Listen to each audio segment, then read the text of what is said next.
pag magsasabog tayo ng sibuyas, mapapalay man yan. Pag magbababad tayo ng binhi, lalo kung hybrid, meron po kasing hybrid na mahirap patubuin. Ang gagawin lang natin, maglalagay lang tayo ng kalahating lata ng sardinas, yung takalan natin. Lalagay natin sa drum, sa pagbubaran natin. Tapos, ilalagay na natin yung binhi. Mabilis pong tumubo yung binhi. At the same time, kung sasakali na may mabakterya yung binhi natin, no?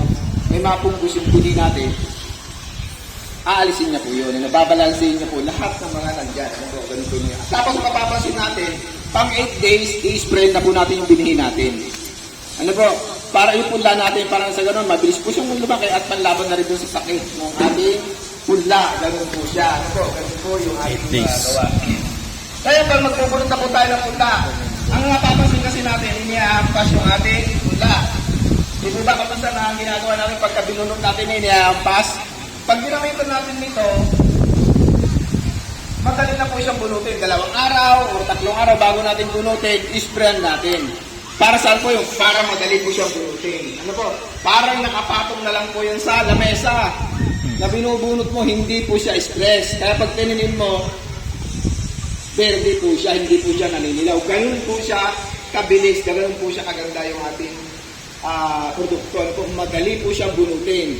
Kailangan madaling bunutin ang punla para na sa ganon, hindi po matanggal yung ugat, hindi po mamatay yung ating punla. Ano po, ganyan. Sa pag-regar po natin, mabilis po siyang mag-recover. Ano po? Yan. Pagdating na maliit naman yung punla natin, napansin po natin, madaling bunutin, ganito po yung nangyari. Ano po?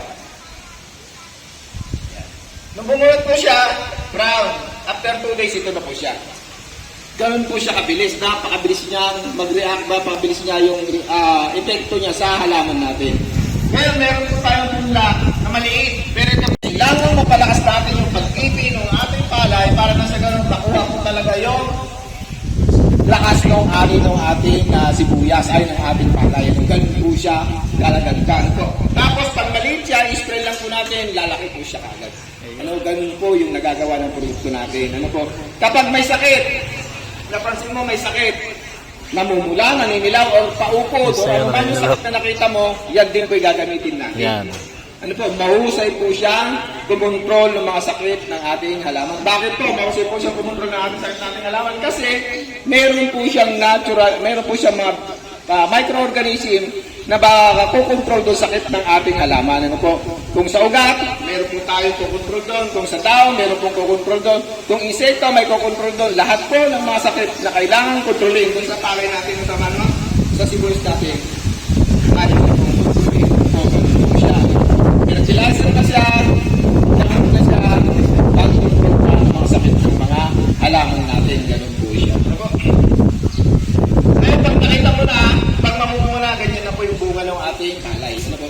Makikita mo yung palay, ganyan na po siya kaganda mula dulo hanggang batok niya, puro laman. Ang makikita po natin para laman. Puro laman po yan. Ano po? Yan, puro laman po yan. Ang mapapansin po, puro laman. Ano po? Siyempre, ang inaanin natin dito sa San Jose City, dito po sa San Jose City kasi dito po yung may pinakamataas ang ani. Customer po natin lahat yun. Ano po, si Sir Arcilla, si Sir Gabuyo, si Gabuyo, customer po natin lahat yun. Ano po, ang inaani po nila ay 335. Nung nakarang tagulan, ang inaani niya 250. Nung tagulan, wala pa po tayo ng tubig yun, di po ba? Pero sila, ang inaani nila, tag-araw na, tagulan na, 250 pa rin.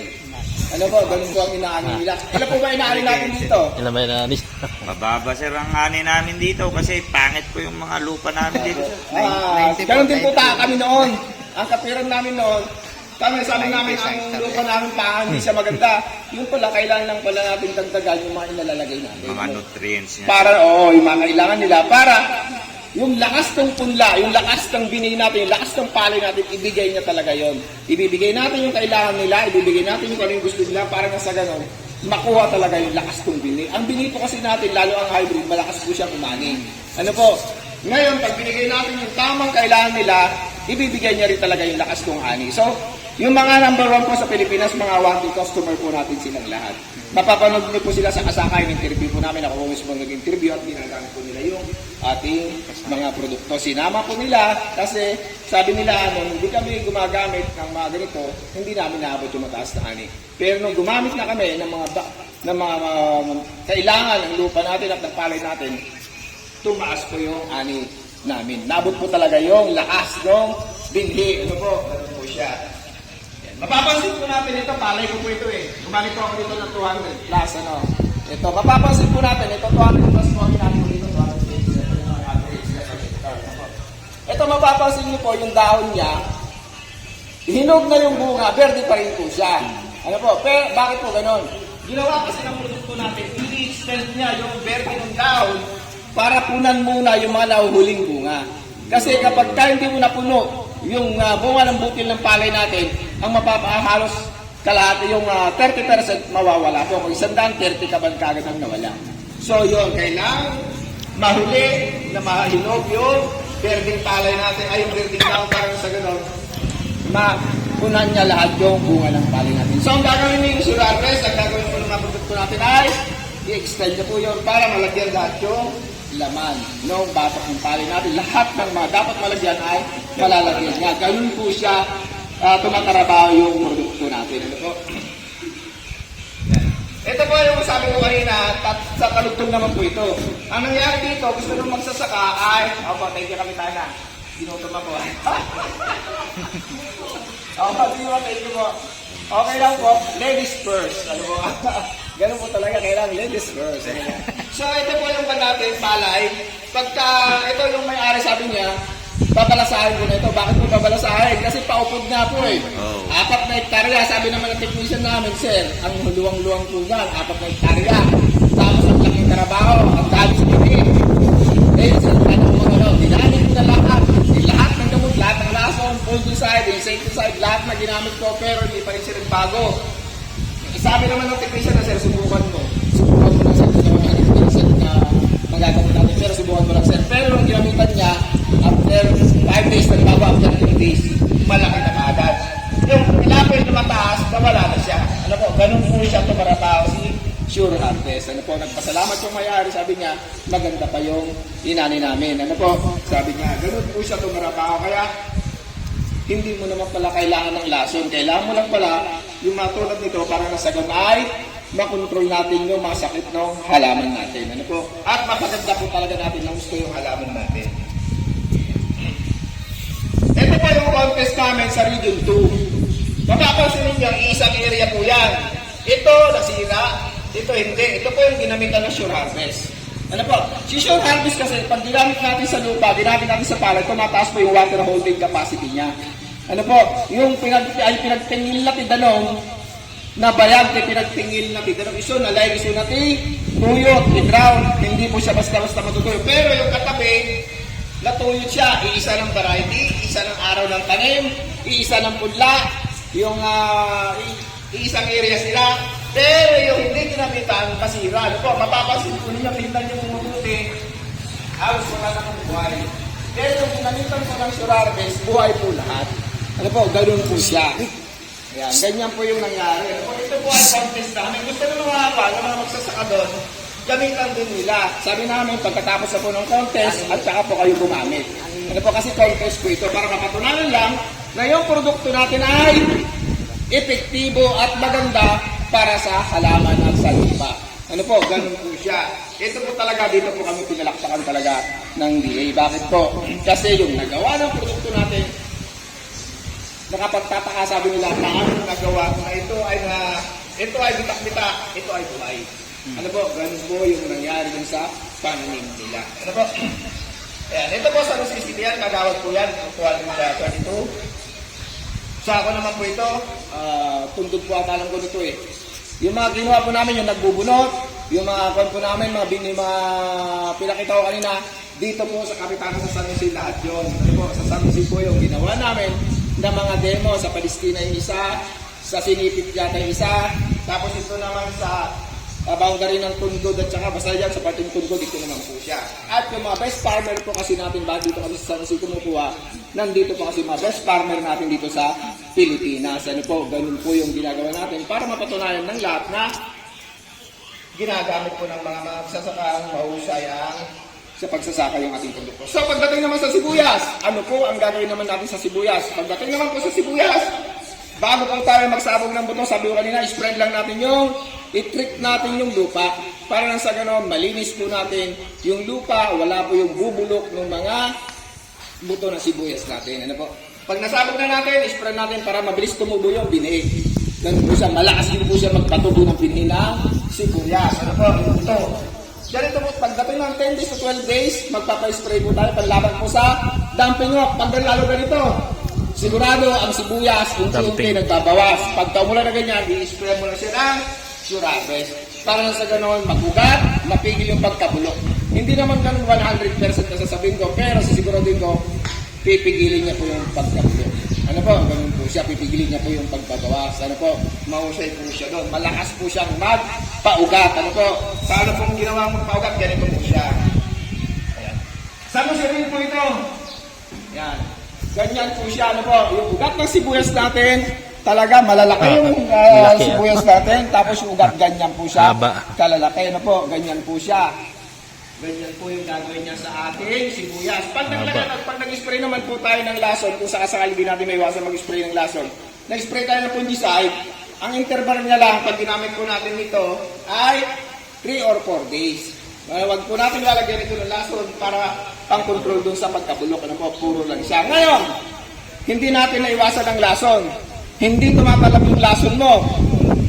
In-spray mo na ganyan yung di naman namamatay. Kasi immune na yung mga insekto, immune na yung mga uod. Ano po ang gagawin natin? Hindi na nabili na natin yung mga gamot. Ang gagawin lang po natin, para lumakas yung ating biniling gamot, maglalagay lang po tayo pag sa sibuyas pag sa palay, 2 takip nito at 2 takip nun. Sasama natin sa pag-i-spray. Para na sa ganon, meron po kasi itong cofactor na magpapalakas dun sa mga ilalagay natin gamot. Kung sakasakaling hindi po natin maiwasan ang gumamit ng gamot. Kung sa sibuyas naman, at talagang malalakas na yung mga insekto doon, at talagang hindi mo na maiwasan, talaga, maglalagay naman po tayo ng 1 takip at 1 takip doon. Takip lang po yung takalan doon, ano po. Pero pag sa palay, spray natin at puro siya lang, at saka ito, 2 takip sa palay, 1 lata na sardinas sa palay. Ano po? Ganyan po siya. Pag sa sibuyas naman, at pagagandahin natin sibuyas at kukontrolin natin yung pagtabulok, puro din po siya, kulang kalahating lata ng sardinas lang. Ano po? Or kalahati ng sardinas. Matibig po siya sa sibuyas. Pagdating naman sa gulay, ano po? Pagdating sa gulay, ganun din po siya kung gano'ng marami nilagay natin sa palay, ay sa sibuyas, ganun din po sa gulay. At 1 takip din nito. Ang mapapansin mo ngayon sa gulay mo, malakas pabilis yan lumaki. At kapag ka namunga yan, kung yung sili mo ganyan lang ang kalaki, biglang lalaki po yun sa loob ng 1 araw, 2 araw. Kaya ang harvest mo, mabilis ang harvest mo. Ganun po siya. Madami yung bunga, malalaki yung bunga, at dire-diretso yung harvest mo. Kalimitan po kasi ng customer namin ng gulay, sabi nila halos magdoble yung inaani nila. Kasi bakit? Kapag ka-strand po natin ito, pampabulaklak po sila. Pampapintog ng palay, pampaganda ng bunga ng palay natin. Pag in-spell natin ito sa panahon ng pamumulaklak, dadami po yung bulaklak at hindi po yung malalaglag. Plus, pagka sinama po natin siya at lumabas na yung bunga, ang mapapansin mo naman sa bunga ng sili, bunga ng talong, bunga ng palay, bunga ng kamatis, alamang bunga, na i-spell mo, balikan mo ng umaga, sa sunod ng umaga, biglang lalaki po yun. Kung yung siling dynamite naman na ginagamit natin, malalaki niya pa rin ang gusto. Kung yung sitaw naman ang i-spray mo, ganyan sa kama, sukatin mo. Halimbawa yung sitaw, ganito kahaba. Sa loob ng 1 araw, biglang ahaba po siya. Kung ang regular na sitaw ganito, ahaba po siya. Ganun po siya. Kung mahaba na yung sitaw mo, ganyan yung sitaw mo, pahahabain pa po niyo. Ganun po, kaganda yung natin. Paano mo malalaman? Kumispray ka ng palay, sukatin mo, lagyan mo ng tanda. Ganyan. Sorry. Lagyan mo ng tanda yung palay, balikan mo ng bukas o pangalawang araw, malaki na po siya ng ganon. Yung sitaw naman, hindi po siya kahit matanda na yung sitaw mo, hindi po siya magbubuntot, bumuli. Yung tinatawag na yung pumapayat yung dulo, tuloy-tuloy po yun na po mahaba. Mapapanood po niyo yan doon sa kasaka lahat, yung mga sitaw, okra, talong, nandun po yung mga nagdagandang gulay at palay na magtataasan ng ani na gumamit po noong Sure Harvest. Ano po? Paano po natin napatunayan? Ngayon, binibigay na po natin yan sa DA para lumalaban po tayo ng contest at yun nga po, nag-champion po tayo. Pagdating naman sa sibuyas, napakaganda po sa sibuyas. Ano po? Pag namuha na po yung sibuyas natin na mapapansin mo, bilog lahat. Ano po? Ultimo yung oblong, bibilog po yun. mahusay po siya magpabilog. Kaya ang mangyayari, good pickles po siya. Mapapasin mo, ultimong yung mamaliliit. Ultimong yung maliliit, bibilog po siya. Ngayon, meron pong presyo. 72 days, naglaman na yung sibuyas mo, naglaman na siya. Ang presyo, 150. So, aapurahin natin ngayon na lumaki yung laman. Pwede po ba yun? Pwede po. Ang gagawin lang natin, i-overdose lang natin ito, 2 o 3. Plus yun, i-overdose natin doon. Kung 3 gawin natin 6. Sa loob ng pang 80 days, sasara na po yun. 82 days, babagsak po yung sibuyas mo, magsasara yung leeg. Ganun po siya. Pero mapapansin mo yung kanyang laman, yung kanyang ugat, sasabihin, kaganda ng sibuyas mo kasi buhay na buhay pa rin yung ugat ng sibuyas mo. Ganun po siya. Pwede natin siyang apurahin na harbisin. Ano po? Pero kung hindi naman at mamura pa, huwag mong apurahin. Para na sa'yo nung makuha niya talaga yung tamang size at yung bigat niya. Ano po? Bibigat din yung Ganun po siya. Kamatis Pero, po, pwede. pag gusto mong apurahin na talagang mahal pa yung presyo, gusto mong magsara yung leeg, spread mo siya. bibigat naman. Ganun po siya. Kasi ang ginagamit natin kung minsan yung 0060 or yung mga may ginagawa tayo para maapura. Ito po, natural po yung kanyang pagsara ng liig. Ano po, hindi mo mapapansin na inapura. At ang mangyayari, matibay sa storage. Yung inapura kasi na sibuyas, ang nangyayari, pag in-storage mo, nabubulok na agad. Ano po, ito, hindi. Ang pag-i-storage natin, pag ginamitan natin ito, mula sa bata pa lang siya, matibay po ngayon sa storage, hindi po siya mas mabubulok. Ano pa po yung magagawa po nito, yung mga microorganism natin? Hindi po ba tayo malakas gumamit ng lason? Hindi po talaga natin naiiwasan yun. Pero kami kasi, nagtatanim kami, wala nang lason lahat. Hindi na kami gumagamit nun kasi nasa research nga po kami. Ang gagawin lang po natin, ano po ang magagawa nito pag naglagay po tayo ng lason? Lilinisin niya po yung mga nalagyan ng lason. Paano nang lilinisin? So, pamamagitan mo ng microorganism na lang dito, tatanggalin niya yung mga lason nandun sa sibuyas, tatanggalin niya yung lason nandun sa palay, tatanggalin niya yung lason nandun sa lupa. Yung mga toxic material sa lupa natin ay aalisin nga. Yung tinatawag din natin pagtatanggal ng lason doon sa ating mga halaman at sa mga lupa po natin. Ganun po yung nagagawa ng produkto natin. Ito, pag ginamit po natin siya, napakaganda po sa kalusugan. Bakit po pinopromote ng gobyerno po natin ngayon yung yung no lason? Alam niyo po ba na patuloy na gumagamit ng lason sa pagsasaka, yung mga magsasaka ay, ang edad na lang ay 50 to 55 years old. Nakakagulat po. Nakulat po ako nung kasama ko yung RCPC. Kasama ko kasi sila nag-seminar, Sabi nga nun, alam niyo po ba na yung mga gumagamit ng lason na mga magsasaka o yung mga kumakain ng mga ginamitan ng lason ay edad ay 50 to 55 years old na lang. Nagulat po ako, yun po yung sinabi ng RCPC Price. Bakit po ganun? Ang lason pala, ang palay pala, kapag kapalaki sa lason, wala na po pala sa sustansya na si lysine. Si lysine po yung antioxidant na pumapasok sa katawan natin na nanggagaling sa palay. So pag palaki sa lason, wala na po yun. Ano pa po yung si kamatis? Si lycopene. Yung lycopene po na sustansya ng kamatis, nawawala po yun kapag ginamitan natin ng matinding lason. Wala na pong lycopene si kamatis. Si carrots, wala na po si beta-carotene kasi naalis po yun sa pamagitan ng lason. Ano po gagawin natin para mapanatili natin yung mga sustansya yun? Gamitan po natin ng sure harvest para malinis po natin yung lupa, malinis po natin yung ating mga halaman, malinis po natin yung sibuyas na gimaste at kilaw sibuyas, di ba? Pampa! Gato to po ba yan? Pampa? Pampasigla! Pampasigla yung sibuyas, ano po? Pampasigla talaga yung sibuyas pag ginamitan mo ng kumain ka ng marami, ano po. Pero napakasarap talaga magkilaw ng sibuyas pero hindi natin alam, hindi pala sa sip dahil ginamitan natin ng lason, ano po. So ayun, yung po natin, yung produkto po natin, kung gusto po natin gamitin, makikita nyo po yung epekto niya talaga. Unang gamit mo pa lang, makikita mo na. Kasi sabi ko nga, ang magsasaka to, see is to believe. Ano po, pagka hindi mo ginamit, hindi mo makikita yung kanyang epekto. Ano po, lalo ngayon, ulan ng ulan. Ano po, pag umulan na ganyan, siyempre, ang nangyayari, nabubulok yung sibuyas natin, mag-spray ka lang. Ano po, pagka hindi naman natin maiwasang hindi mag-spray ng fungicide, basta ang interval niya lang, 3 to 4 days. Tsaka po tayo mag-spray ulit nito. Ano po, para na sa ganon, marami pong pang-control doon sa sakit ng ating sibuyas o ng ating palay o ng ating mga gulay. Ano po, ganun po siya. ang mapapansin mo talaga sa pamumunga, malakas, sa pagpigil sa sakit, malakas, sa pagpapaganda ng lupa, malakas, at sa pagpapalaki ng bunga, mahusay po yung ating produkto. May tanong po tayo? May tanong po Tanong tayo? mo. Magkano naman sir yung mga kanya na yan, mga gamot nyo? Ano po? Magkano po Ay, yan? ayun, opo. Yan, thank you very much po.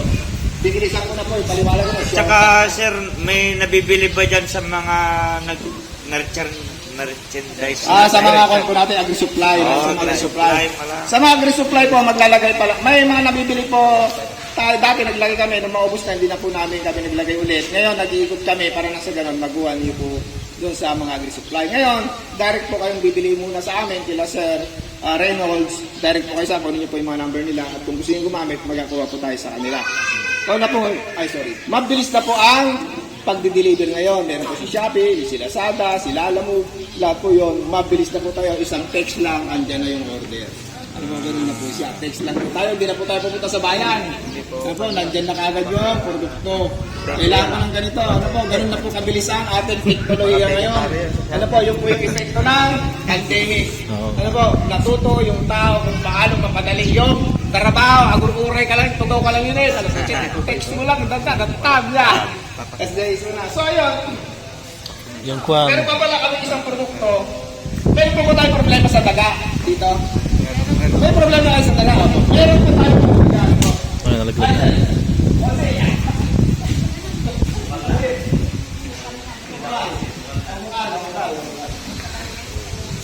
Meron po tayong pagdaga, ano? Pag may problema po tayo sa daga, ang gagawin lang po natin is maglagay lang po tayo sa lata ng sardinas, ano? Sa lata ng sardinas, spray natin sa tilapil. Hindi po papasok yung daga. Ano po, hindi po papasok yung daga. Basta spray mo sa tilapil. Kung sa gulay naman, spray mo sa paitong gulay or mismo yung gulay na spray mo. Para hindi kainin yung mga bunga at hindi kainin yung natin. Pandaga po ito, ano po, yung po ang trabaho nito. Pagdating naman sa tao, at malapit na ako na tapos, pagka may problema naman po tayo sa sakit ng katawan, halimbawa, nag-spray tayo, or nahilo tayo, or binutol tayo ni misis. Hindi po, joke lang. Ano.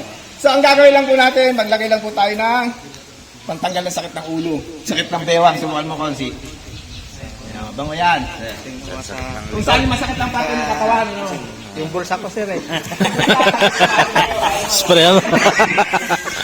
Ay, ko ka sa bulsa ko. Ayun mo, Gusto po sila masakit, no? Takbitak na yung bulsa. Butas-butas. Wala. Gusto po, parang masakit, ano? Yung pila.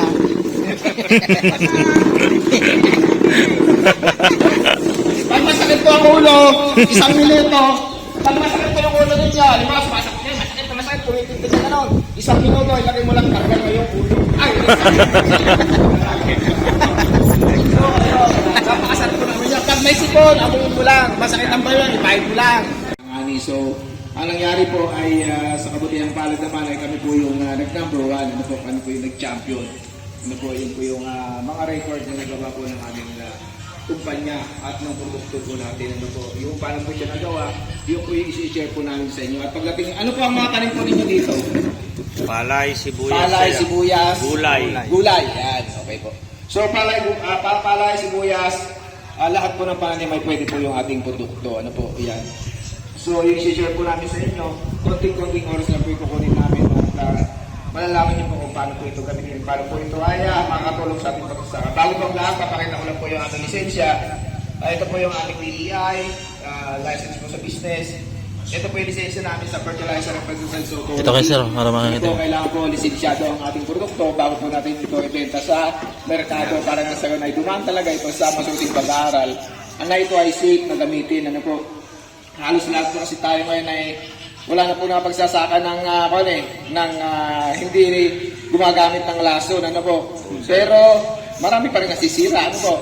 Marami pa rin tinatamaan ng harabas, marami pa rin tinatamaan ng dumping, marami pa rin tinatamaan ng pagkabulok ng sibuyas at hindi pa rin umaani ng maayos. Pabago-bago yung panahon, ano po, pabago-bago yung klima po natin. So ito po yung ating lisensya, ayan, yun po sila. So yung ating po produkto, natural po siya. Kung tawagin po natin ay organic, ano po. Yung po yung mga natural po yung mga produkto po natin. So paano po siya magagamit sa ating pagsasaka? naniniwala po ba kayo na yung ating lupa ay humihina or tumatanda or talagang hindi na siya maganda yung kalagayan ng ating lupa? Naniniwala po tayo? Oo, sir. Totoo po yun. Kasi kung mataba yung lupa natin, maganda yung lupa natin, hindi naman po tayo atakayin ng insekto, hindi naman po tayo atakayin ng rabas, hindi naman po yan atakayin ng pagkabulok kasi maganda yung lupa natin. Dahil nga po yung mahina yung lupa natin, maasim na yung lupa natin, hindi na maayos yung lupa natin, ay kung ano-anong sakit ang dumada po sa ating mga pananim. Ano po, hindi po kasi nakukumpleto yung tamang kailangan ng halaman natin. Ano po, yun po ang nangyayari. Kapag maasim yung lupa natin, yun po ang nangyayari. Maiksi ugat ng halaman natin, mahina yung halaman natin, mahina ang lumaki at mahina ang pamumunga o mahina yung ibibigay na harvest ng ating produkto. So paano po makakatulong yung ating produkto para sa ating lupa at sa ating mga pananim? Simple lang po siya. Ang gagawin lang po natin, kukuha lang po tayo ng 1 litro dito. Ano po? 1 litro. Bago po tayo mag-araro ng ating lupa, i-sprayan po natin ito. Para saan po yun? Para mabilis pong matikumpos o mabulok yung mga dayami, yung mga damo. Kung ano yung dapat po natin bulukin doon. Ano po? Bubulukin niya ng mabilis yung dayami, bubulukin niya ng mabilis yung damo, bubulukin niya ng mabilis yung mga pinagkapasan. Lahat po na dapat mabulok sa lupa natin ay bubulukin niya para sa ganun ay makain ng ating halaman at gumanda yung ating lupa. At the same time, yung sobrang acid o asim ng lupa natin ay tatanggalin niya po yun. Yung sobrang asim ay babalansin niya po yun. Para na sa ganun, maganda yung ating lupa. Ang mapapansin po sa lupa pag ginamitan mo niyan ay bubuhagan siya, lalambot siya, at magiging maganda. Meron po tayong mga beneficial microorganism doon sa lupa natin ay katulong natin sa lupa. Pero hindi po siya gumagana kasi dormant po sila. Ano po, dahil nga po doon sa hindi na maganda yung kanilang kalagayan. Parang tao. Kapag mahina or kapag ka hindi maganda yung tahanan mo, parang silong ng mangga pag umuulan, hindi ka po makatulog ng maayos. Di po ba? Ganon din po yung mga pananim natin. Hindi po sila komportable sa kanilang tirahan. Kaya ang gagawin natin una, pagagandahin natin yung lupa, ayusin natin yung kanilang tirahan, ayusin natin kung paano maging komportable sila para sa ganun matibay, malakas at nakapagpapahinga or nakakain ng maayos yung ating mga halaman. So, 1 litro para sa isang hektarya. Ang mapapansin po natin pag ginamitan natin, madali po siyang basagin na. Ang mapapansin mo, madaling basagin yung lupa kasi malambot na po siya, buhagan na po siya. Ano po, madaling suyurin, madaling patagin. Ano po, mapapansin ng mga magkatatrabaho sa lupa natin, apay kasi nagdaling na patagin yung lupa. Nakakaintindi po yung Ilocano, nakakaintindi. Apay kasi Ilocano. po kayo yung dagang, sumabalik. Kasi mabilis nga na nabulok na DJ karaminan. Nadali nga trabawin adyan, dagaan dahil buhagan suna. Kaya lang, ang ispray tayo, iyan lang din may sa mikro.